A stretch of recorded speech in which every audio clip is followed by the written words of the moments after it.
Grande noite para você que acompanha o Gazeta Esportiva. Para mim não é nenhuma surpresa, a gente já vinha dizendo isso no Gazeta Esportiva. O próprio Flávio também, que está aqui do meu lado hoje no Gazeta Esportiva. Desde o sorteio a gente vinha falando da dificuldade que ofereceria a Suíça nesse jogo de estreia. E tem muito a ver com o futebol da Suíça, tem muito a ver com o futebol da seleção brasileira, que não estava inspirada. Talvez o jogador que pudesse desequilibrar para a seleção brasileira também não estava tão bem, que é o Neymar. E me pareceu um resultado muito justo. Eu, sinceramente, não vou fazer coro com os que ficam falando que a arbitragem prejudicou. Em primeiro lugar, houve a falta. Mas ainda assim, não é aquela falta... Porque uma coisa é você olhar o lance por câmera lenta. Tá? Parece aquele empurrão, assim. Agora, na hora do jogo...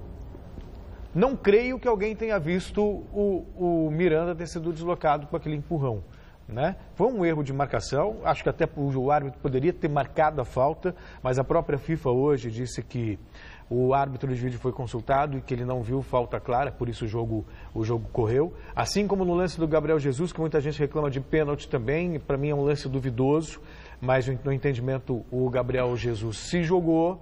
E a verdade é que o Brasil não fez muito mais por merecer. A Suíça começou melhor o jogo, depois o Brasil equilibrou, passou à frente com o gol do Coutinho, jogou melhor. No segundo tempo, um jogo amarrado, a Suíça dominou em parte do segundo tempo, o Brasil melhorou no final do jogo. Enfim, tem tempo ainda. Acho que a Suíça era o adversário mais difícil da seleção brasileira nesta primeira fase. Agora é manter o equilíbrio emocional e tentar a sorte contra a Costa Rica e contra a Sérvia. Flávio. Boa noite. Boa noite, Celso. Boa noite, Michele, amigos do Gazeta Esportivo.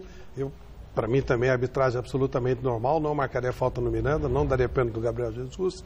E o Brasil reclamar da arbitragem é muita cara de pau, né? Pô, pelo amor de Deus, o Brasil tem 5 títulos, pelo menos 4 são contestáveis pela arbitragem. Alguns vergonhosos. Em 62 o título foi dado para o Brasil, né? 70 inverteram até data para começar o campeonato. Teve o...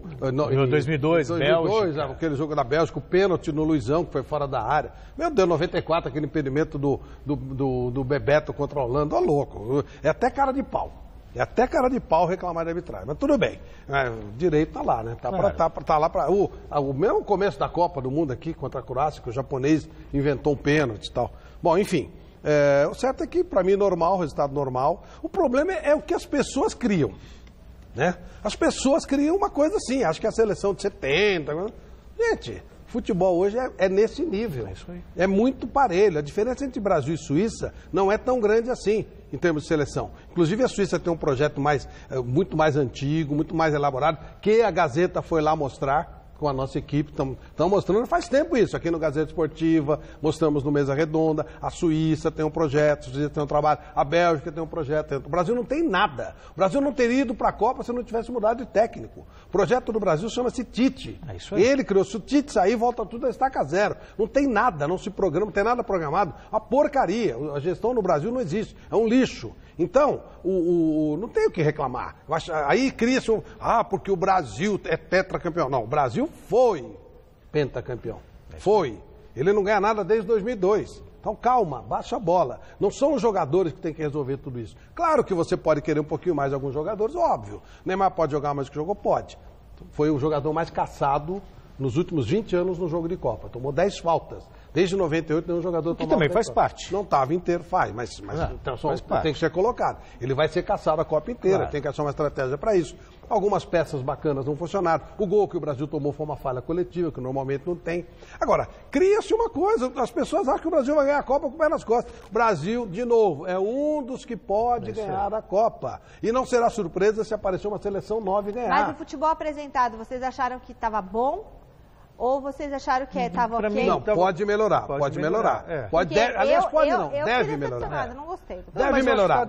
Mas não está muito diferente daquilo que a gente tem visto. Só queria fazer um elogio ao Tite, porque eu tenho observado até certas críticas, porque ele falou que não ia reclamar da arbitragem e falou que ia pedir para os seus jogadores não simularem nada. Está certíssimo. Tem que parar com essa história da lei de Gerson, com todo o respeito que merece o Gerson, que entrou nessa por ingenuidade.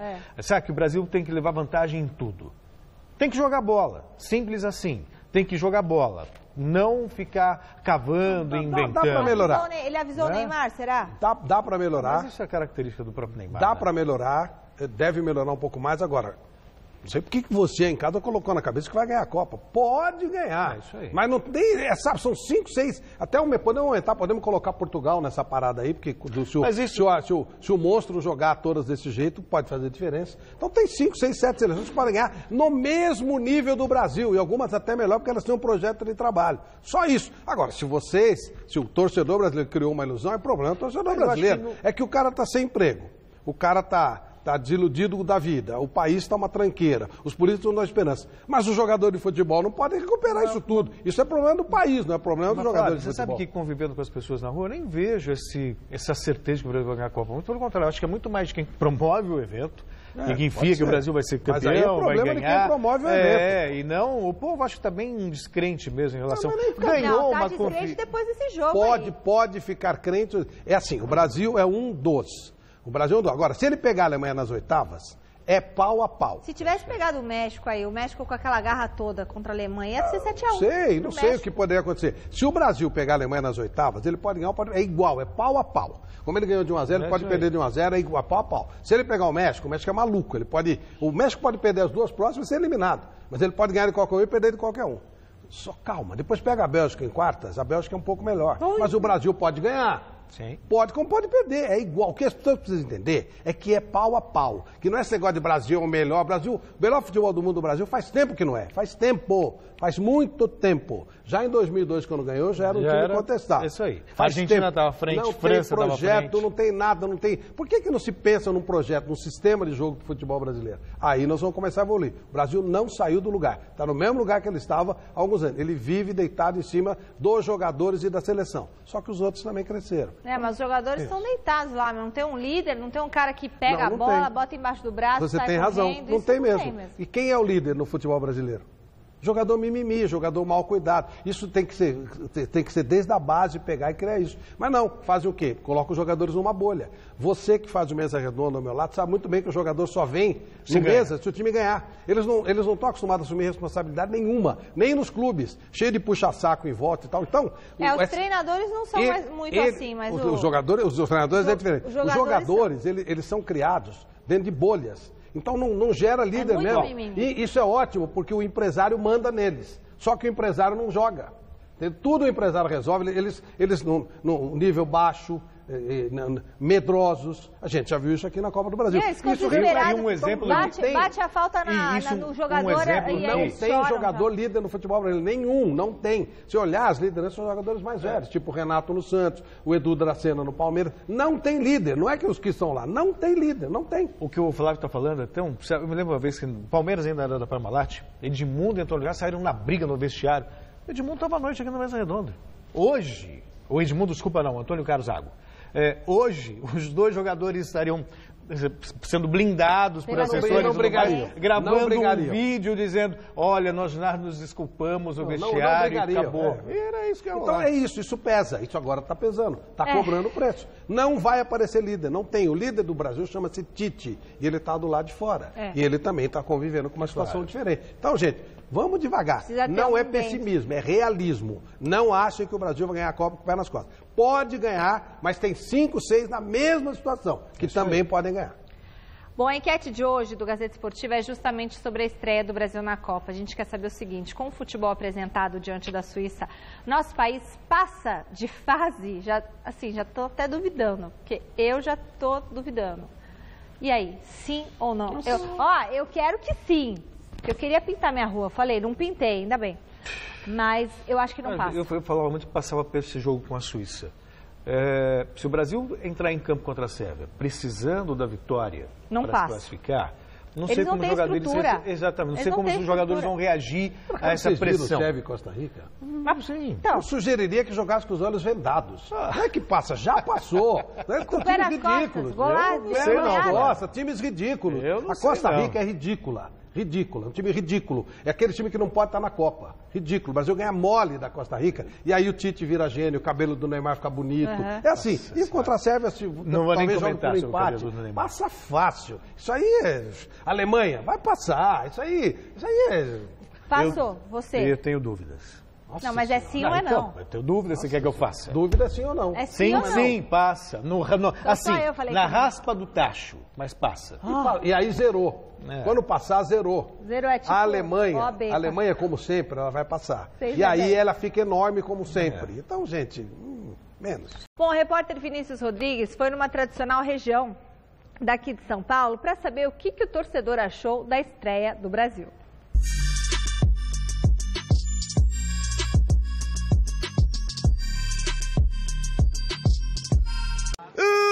Bem, amigos da Rede Gazeta, é Rede Gazeta, amigo, é Rede Gazeta. Falamos aqui da 25 de março para saber se o povo tá convencido com a estreia do Brasil, 1-1 diante da Suíça. Vamos saber do... Meu amigo, vem cá, corintiano, vem cá.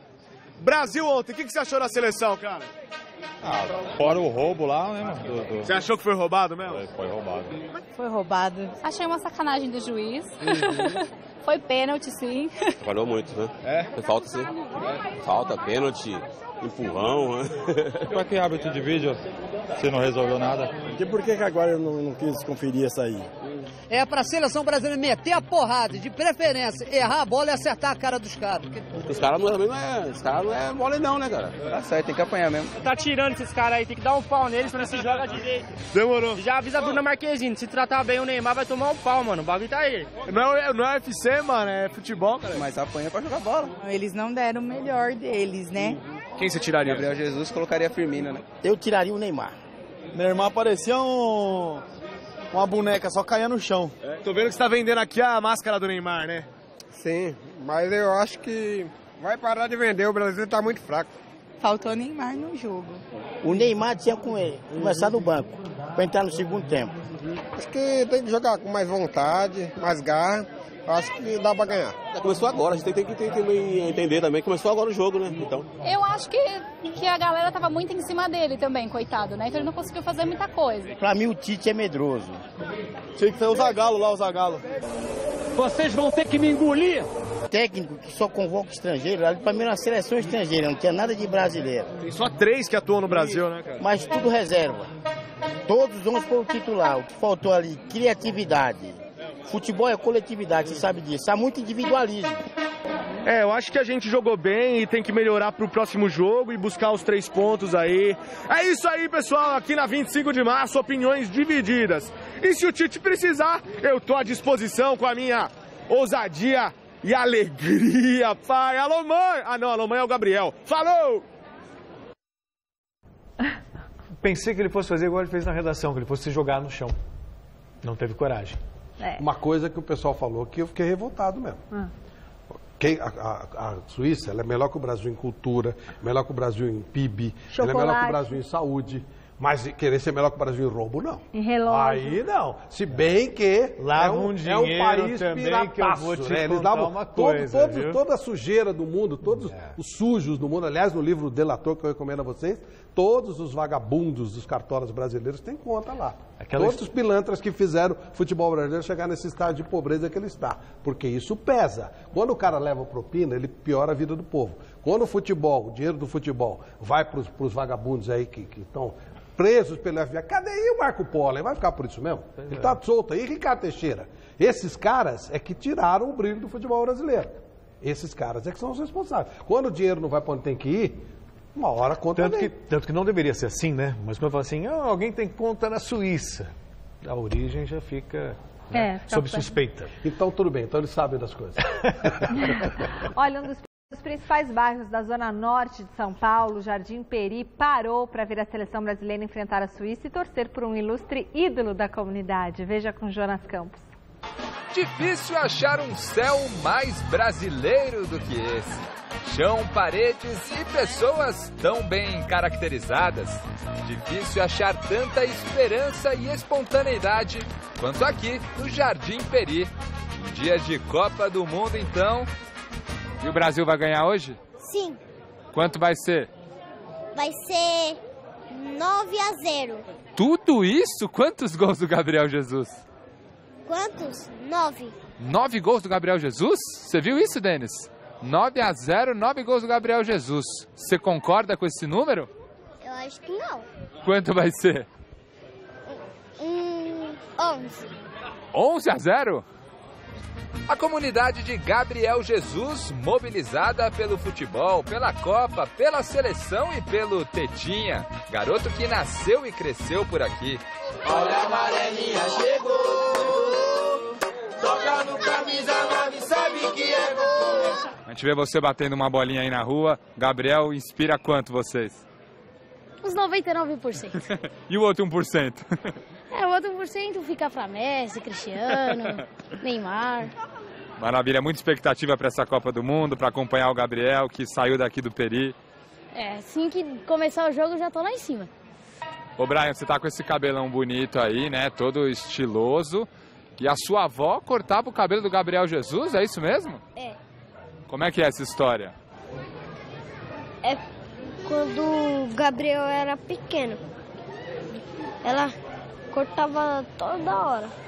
Todos eles, inspirados e ligados no atacante, se reúnem para assistir o jogo de estreia do Brasil no telão do bar da Gisele e soltam o grito de gol logo aos 19 minutos. Não de Gabriel Jesus, mas de Felipe Coutinho.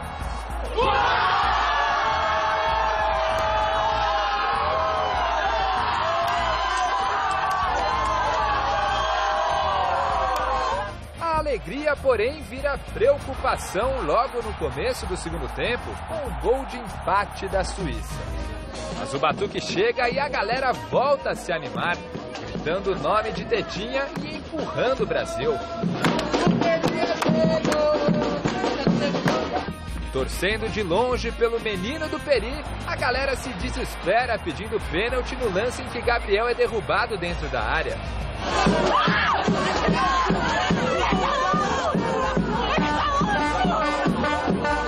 Pouco depois, o atacante acaba substituído por Roberto Firmino.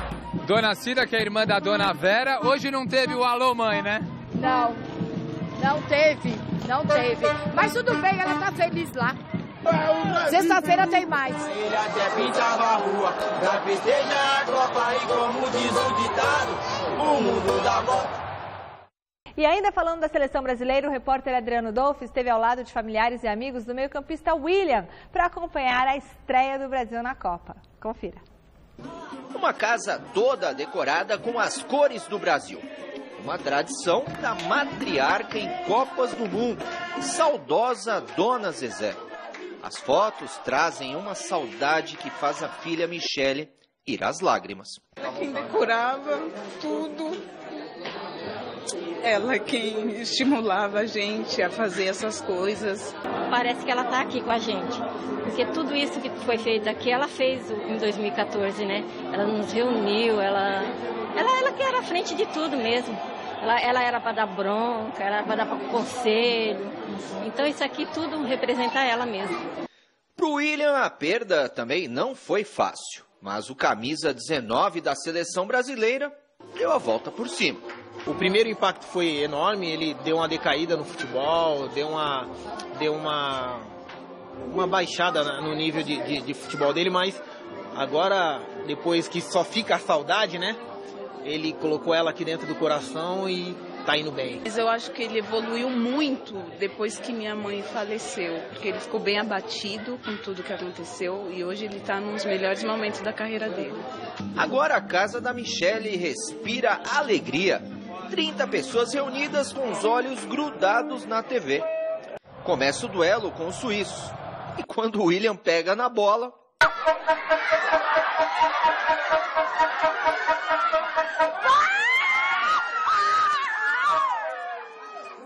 Imagine então quando sai o primeiro gol.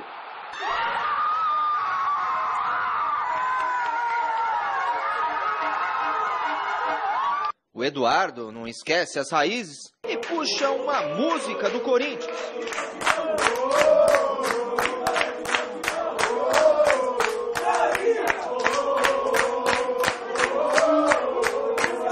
Já a Michele aparenta a mesma calma do irmão em campo. Gente, eu e o William somos muito calmos. Isso daí a gente puxou da minha mãe, é muita serenidade. A gente é de boa. Mas assim, o nervosismo, a unha só falta eu comer os dedos. No segundo tempo, será que está reservado aquele gol que a gente está esperando do William? Ai, gente, eu tô esperando muito. Eu tenho fé em Deus que vai sair. Se não sair, é como eu falei, ele vai servir. Mas a Suíça colocou água no chope brasileiro. O grito de gol ficou engasgado. Um empate que frustrou todo mundo. Ai, gente, esse juiz, pelo amor de Deus, o juiz muito ruim. Mas eu acho que o Brasil foi bem em algumas partes, porém não deu, né? Deu um empate, pelo menos um empate. Espero que na próxima a gente ganhe. Gol do William também ficou para a próxima aí, para o jogo com a Costa Rica? Não, o gol dele vai sair, mas eu tô contando que ele sirva os caras, mas o gol dele eu creio que vai sair. Classificados nós já estamos. É questão de tempo. Toca pra cá, ó. É assim, Neymar? Ó. Bom, quase voou o sapato. Gazeta Esportiva está de volta, destacando a vitória nesta manhã da Suécia sobre a Coreia do Sul. O repórter Adriano Dolphy acompanhou essa partida ao lado da torcida coreana, e pé frio, que tem uma grande colônia aqui em São Paulo. Camisas, bandeiras e muita animação para acordar cedo na primeira partida da Copa desta segunda-feira. A organizada e barulhenta torcida coreana acreditava em sua seleção no duelo com a Suécia. Apesar de Coreia não ser um país tradicional ao nível mundial, dentro da Ásia é um país que tem destaque. E já é a 9ª Copa consecutiva que está participando. E hoje nosso adversário é Suécia. 2 anos atrás, no estádio do Pacaembu, nós temos virada de 2-1. Então, a gente acredita que o jogo de hoje é essencial, tem que ganhar. Porque nós temos parada dura com a Alemanha e México.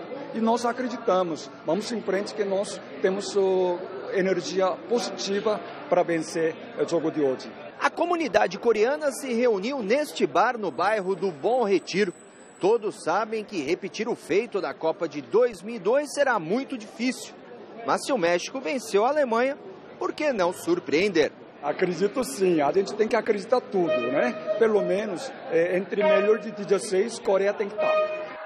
A cada chance de gol, muita gritaria. Valia até comemorar a defesa do goleiro. 0-0, ficou de bom tamanho na primeira etapa. O jogo é uma emoção, né? Eu tenho certeza que falta pouquinho de sorte para que a Coreia faça um gol. Mas no segundo tempo, aos 17 minutos, o juiz acionou o árbitro de vídeo e anotou este pênalti sofrido por Klesson. Andreas Brenkvist bateu com categoria e fez Suécia 1-0.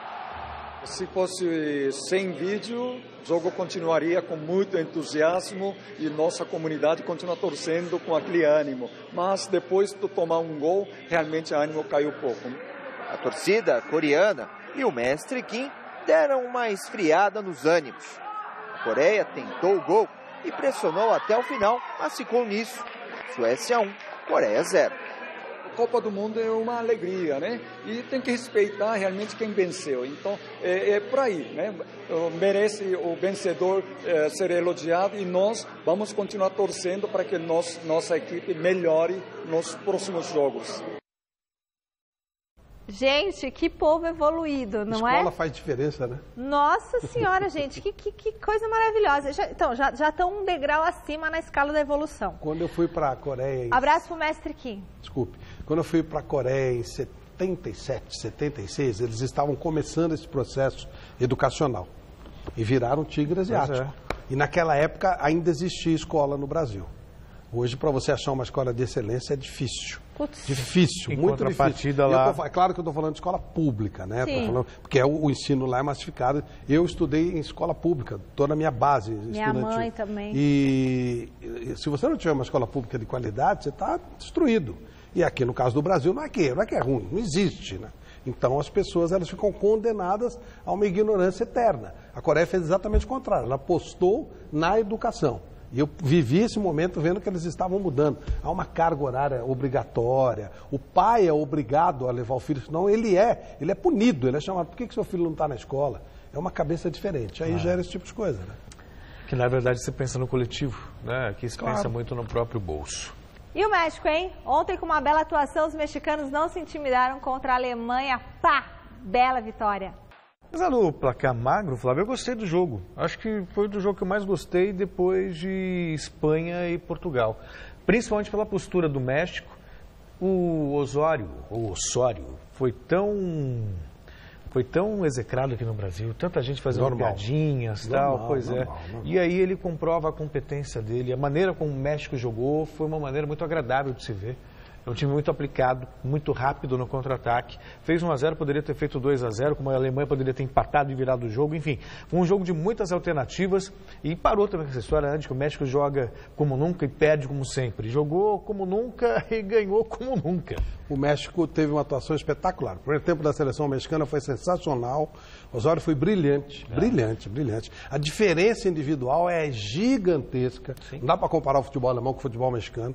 Foi uma vitória tática. Isso aí. Uma vitória tática. Mas é claro que ele não servia para o futebol brasileiro. O nível dele é muito alto. Muito alto. Para as pessoas entenderem o que ele propõe. A gente também não está sabendo, de repente, algum dirigente de São Paulo mandou WhatsApp para ele e foi orientando durante o jogo. Para quem não sabe, uma das razões dele sair de São Paulo é porque a direção de São Paulo mandava o WhatsApp dizendo o que ele tinha que fazer. E aí ele ria daquilo e na primeira chance ele foi embora. E outra coisa, saiu do México execrado, porque mudavam muito o time, agora todos os jornais mexicanos o definiram simplesmente como gênio. Então. Lá no site gazetesportiva.com, você clica aqui no Copa do Mundo, tem uma página que a gente fez especial da Copa do Mundo. Dentro dessa página tem especiais sobre as bolas de todas as Copas, os especiais dos ídolos de todas as Copas, que tem, você pode inclusive escutar clicando lá no nosso podcast. Então, é um trabalho maravilhoso. Não tem o VT para soltar aí? Para mostrar aí que bonito que é esse trabalho? O pessoal da web aqui da gazetesportiva.com, da Fundação Casper Libero, tá de parabéns. Elvis, Walter, Vinícius, Nilson, Wilson, Leandro, Maciel, Denis, não sei se eu esqueci mais alguém, mas o Elvis ali, que comanda essa equipe, fez um trabalho majestoso. E aí tem, o Bob Charlton, e aí o Didi, Eusébio, Daniel Passarella, Cafu, são das Copas antigas. E ali embaixo, tem um botãozinho play que você aperta e você pode escutar todo o áudio da história, uma edição super bacana. Então, vai lá, ídolos de todas as Copas, está no gazetesportiva.com. Fábio Cannavaro, da Itália, beleza, bonito, né, também. Show de bola. Atenção, please, atenção, vem aqui, câmera 3, chega pertinho de mim, chega, Silvinho. Seguem abertas as inscrições para a prova ciclística 9 de julho. Mas fique atento, são as últimas vagas. Então, corre lá no site gazetesportiva.com, faça o seu cadastro e aproveite enquanto tem algumas vagas remanescentes, tá bom? Após o empate de ontem, a seleção brasileira retornou aos treinos já nesta segunda, mas o tropeço contra a Suíça ainda segue repercutindo. A CBF decidiu que irá enviar uma carta à comissão de arbitragem da FIFA, cobrando explicações pela não utilização do árbitro de vídeo no gol da Suíça. A queixa é sobre um suposto empurrão do meia Zuber em cima do zagueiro Miranda no lance. Distante dos bastidores e com foco no que vem pela frente, a seleção brasileira fez o primeiro treino em Sochi, preparatório para o duelo contra a Costa Rica na próxima sexta-feira. Em determinado momento, atividade intensa em campo reduzido. Em outro, era hora de afiar a pontaria. Neymar, Thiago Silva e Paulinho não foram para o campo e ficaram em trabalho de recuperação pós-jogo. Porém, o trio não preocupa, assim como Fred, que treinou normalmente e estará relacionado para a partida diante dos costarriquenhos. E para renovar a força e a energia dos jogadores, nada melhor do que receber o apoio e o carinho dos filhos e familiares antes do segundo jogo da seleção na Copa. E agora há pouco rolou o duelo entre Tunísia e Inglaterra. O repórter Jonas Campos acompanhou o clima dessa partida em um pub aqui de São Paulo. Vamos ver como foram as reações do pessoal. Dia de jogo da Inglaterra e nada melhor do que um pub para acompanhar a estreia da seleção inglesa na Copa do Mundo. Viemos aqui neste pub da capital paulista para ver a movimentação em plena segunda-feira. A estreia da Inglaterra, que não vence a Copa desde 1966 e vem com uma nova geração tentando esse bicampeonato lá na Rússia. Vamos acompanhar o movimento. Vamos lá, entrando aqui no bar. um bar tipicamente inglês, né? Realmente um pub aqui, ó, tradicional balcão. 45 minutos antes da partida, o público já marcando presença, tomando uma cervejinha. E por aqui, 2 torcedores, um devidamente trajado aqui, né, com o cachecol do Chelsea, veio acompanhar essa estreia da Inglaterra. Uma nova geração buscando o bicampeonato da Copa. Será que dá? É uma nova geração que a gente coloca muita confiança, né? Que a gente vê pela Premier League, pelo campeonato inglês, que vem muito forte, né? Com o Harry Kane, com o Sterling. Então a gente, nós somos brasileiros, mas a gente gosta muito do futebol inglês, né? Então a gente veio acompanhar também essa seleção. Finalzinha Brasil e Inglaterra, cai bem pra vocês? Aí pra gente é melhor ainda. Nós temos um canal no YouTube sobre futebol inglês, então pra gente é uma melhor combinação possível. Bacana, qual que é o nome do canal? Table Redonda FC. Pô, então o Table Redonda seria uma versão inglesa do nosso tradicionalíssimo Mesa Redonda da TV Gazeta? Basicamente, um pouco menos de talento, né? Mas a gente fez um curso com o Celso Zelt, né? Então ele é nosso padrinho, o padrinho do canal, ele incentivou a gente a ter esse canal. Então, da Casper Libre. Da Casper Libre. Então a gente é viciado, né? Apaixonado pelo futebol inglês e pegamos como referência o Mesa Redonda, assim. E aqui no bar tem até torcedor vindo da Inglaterra, né? Temos um inglês aqui entre os brasileiros. Fala português um pouquinho?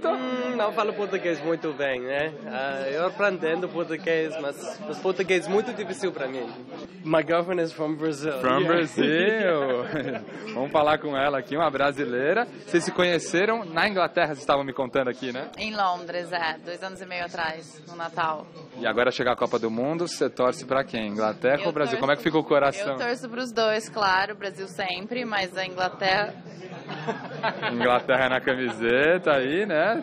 Agora, se os dois jogarem juntos, aí não tem jeito, Brasil. E chega a hora do jogo, é chopp na mão e coração lá na Rússia. Não demora para a Inglaterra fazer 1-0 para cima da Tunísia. E aqui no meio dos ingleses, um invasor. O famoso Rochinha, que já passou por todos os estádios do Brasil, tá em todos os bares, invadindo aqui o pub, hein, com os ingleses. Vai apanhar, hein, Rochinha? Não é tranquilo, eu vim com a camisa da Tunísia, que é a seleção alternativa no jogo aí. Não vou torcer pela Inglaterra, não. Mas já tá 1-0, vai ser difícil empatar.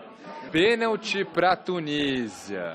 Vamos torcer aqui. Vamos lá. Acompanhar a cobrança aqui, ó, com o Rochinha. E agora, hein? E agora?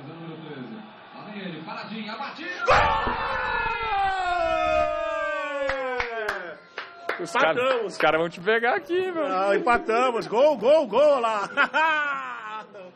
Vamos virar. No fim das contas, a festa foi dos ingleses no sufoco com mais um gol de Harry Kane. A Inglaterra vence a Tunísia por 2-1 e estreia com vitória na Copa do Mundo da Rússia. Fui, pessoal! Tá certo. Bom, e amanhã se encerra a primeira rodada da Copa do Mundo com mais 2 partidas. Além disso, a Rússia volta a entrar em campo, dessa vez contra o Egito. 3 jogos movimentam a Copa do Mundo nesta terça-feira. Às 9 da manhã, abrindo o Grupo H, Colômbia e Japão jogam em Saransk. A seleção japonesa fez o tradicional treino de reconhecimento no gramado. E alguns jogadores encaram o duelo da estreia como uma revanche. Em 2014, o Japão foi goleado por 4-1 pela Colômbia na fase de grupos e se despediu da competição. Já o treinador Akira Nishino está mais preocupado com o que está por vir. A Colômbia é muito organizada. Eles atacam muito. Eles chegam com a bola no ataque e concluem bem. Então, nós gostaríamos de tentar atrapalhar o ritmo deles e não ficarmos passivos deixando eles jogarem. Gostaríamos de fazer o nosso jogo e esperamos tomar a iniciativa da defesa ao ataque. Estamos confiantes. Acho que realmente precisamos nos concentrar como equipe. Polônia e Senegal fecham a primeira rodada do Grupo H ao meio-dia no estádio do Spartak, em Moscou. A equipe senegalesa, que tem como arma o faro de gol de Sadio Mané, trabalha para repetir o desempenho histórico da Copa de 2002, quando bateram a França na primeira fase e chegaram às quartas de final. Para isso, contam com a experiência de uma comissão técnica integrada por 4 ex-jogadores daquele time.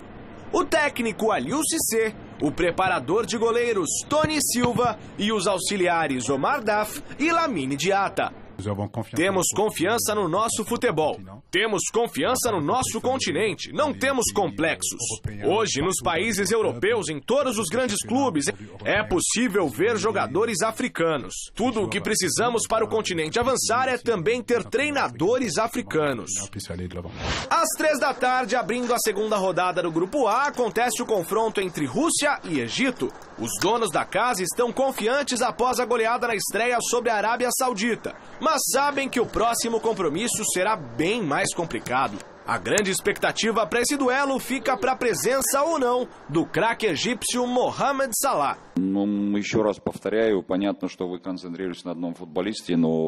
Vocês estão se concentrando em Salah, mas houve um primeiro jogo sem ele.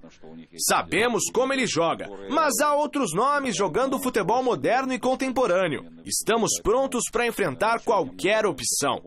Amanhã, antes do jogo, veremos se Salah estará em campo ou se ele não está pronto. O nível no qual ele estará jogando, apenas ele e o treinador sabem. Mas temos nosso próprio desafio e vamos cumprir essa missão. Ao que tudo indica, Salah está pronto para a partida. O atacante do Liverpool participou normalmente do último treino e teve presença praticamente confirmada pelo técnico Hector Cooper. Mas tudo pode mudar. Salah está em forma. Na partida anterior contra o Uruguai pensávamos que ele estava bem, mas sempre realizamos um teste físico final antes de fazermos a escalação. Hoje teremos um teste importante para ver como ele está. Espero que ele esteja em condições de jogar. Tenho certeza de que ele poderá jogar. Ele é uma parte essencial da nossa equipe.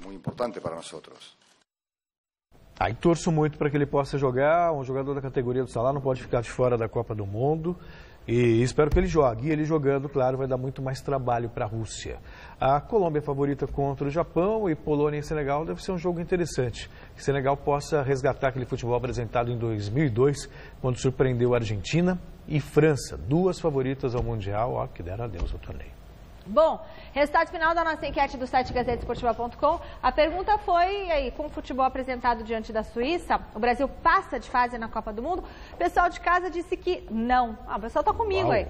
52% dos votos. Eu achava que o Brasil ia ganhar a Copa, hein? Eu sou daquelas que o Flávio falou, não sei quem achava que ia ganhar a Copa. Pois eu achava, mudei tudo. Estou num momento um pouco volúvel de minha vida. A gente fica por aqui e encerra homenageando quem? Sir James Paul McCartney.